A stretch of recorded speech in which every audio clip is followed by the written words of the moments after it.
മലയാളത്തിലെ ആദ്യ സന്ദേശ കാവ്യം ഏതാണെന്നാണ് ചോദ്യം. അപ്പോൾ ഈ 4 ഓപ്ഷൻ വരുമ്പോൾ അറിയാവുന്നവർക്ക് ചിലപ്പോൾ കൺഫ്യൂഷൻ ആവും. ഇനി ഇത് പഠിക്കാത്തവർക്കോ ഒരു കോഡിലൂടെ പെട്ടെന്ന് ഓർക്കാം. ഈ ഒരു കോഡ് കേട്ട് കഴിഞ്ഞാൽ ഇനി നിങ്ങൾക്ക് ഏത് ഉറക്കത്തിൽ ചോദിച്ചാലും ഉത്തരം കിട്ടും. ആദ്യ സന്ദേശകാവ്യം, ആദ്യമായി സന്ദേശം അയക്കുന്ന എപ്പോഴും നമ്മൾ ചെറുപ്പത്തിലാണ്. വാട്സപ്പ് മെസ്സേജൊക്കെ ചെറുപ്പത്തിൽ കുഞ്ഞിനെ വിട്ടതായി നമുക്കൊരു ഓർമ്മ വരും.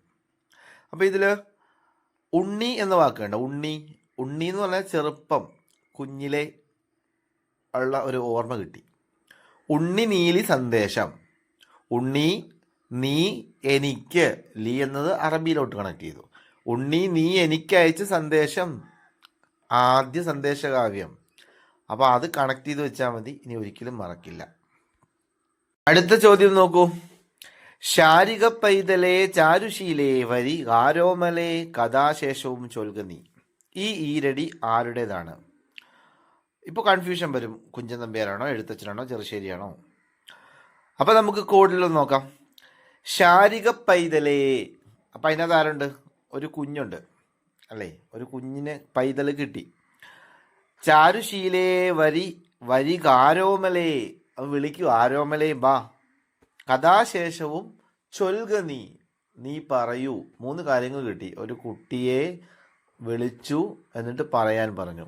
ഒരു കുഞ്ഞിനെ അക്ഷരം എഴുത്തിന് ഇരുത്താൻ വേണ്ടി പോകുമ്പോൾ അക്ഷരം എഴുതിച്ചതിന് ശേഷം അതിങ്ങനെ ചൊല്ലിക്കാൻ പറയുന്നത് മനസ്സിൽ സങ്കല്പിക്കുക. ഇതൊക്കെ ഒരു ജസ്റ്റ് കോഡിന് വേണ്ടി മാത്രമുള്ളതാണ്. എഴുത്തച്ഛനാണ് ഇതിൻ്റെ ആൻസർ വരുന്നത്. അക്ഷരക്കളരിയിലേക്ക് കൊണ്ടുപോയി കുട്ടിയെ കൊണ്ട് പറയിപ്പിച്ചു. എഴുത്തച്ഛൻ. സിമ്പിളായിട്ട് കിട്ടുമല്ലോ. ടിപ്പുവിൻ്റെ തിരുവിതാംകൂർ ആക്രമണം പ്രമേയമായ നോവൽ ഏതെന്ന ചോദ്യം. ഉത്തരം എത്താൻ വേണ്ടി മാത്രം നമുക്ക് കണ്ടുപിടിക്കാവുന്ന ആശയം. ടിപ്പു സുൽത്താൻ തിരുവിതാംകൂർ ആക്രമിച്ചു കഴിഞ്ഞാൽ എന്താണ് സംഭവിക്കുക? അന്നത്തെ കാലത്തെ രീതിക്കനുസരിച്ച് ടിപ്പു സുൽത്താൻ്റെതായ ഒരു റൂട്ട്, ആ രീതിയിലുള്ള ഭരണമല്ലേ നടക്കത്തുള്ളൂ. എന്നാൽ രാമരാജ്യം കൊണ്ടുവരാൻ വേണ്ടിയാണ് ഇന്ന് ശ്രമിച്ചു കൊണ്ടിരിക്കുന്നത്. ഓക്കെ, അങ്ങനെ വരുമ്പോൾ രാമരാജ്യം എന്ന ആശയം തന്നെ ബഹുദൂരത്തിലായി പോവും, ടിപ്പു സുൽത്താൻ എങ്ങാനും തിരുവിതാംകൂർ ആക്രമിച്ച് പിടിച്ചിട്ടുണ്ടെങ്കിൽ. അപ്പം രാമരാജ്യം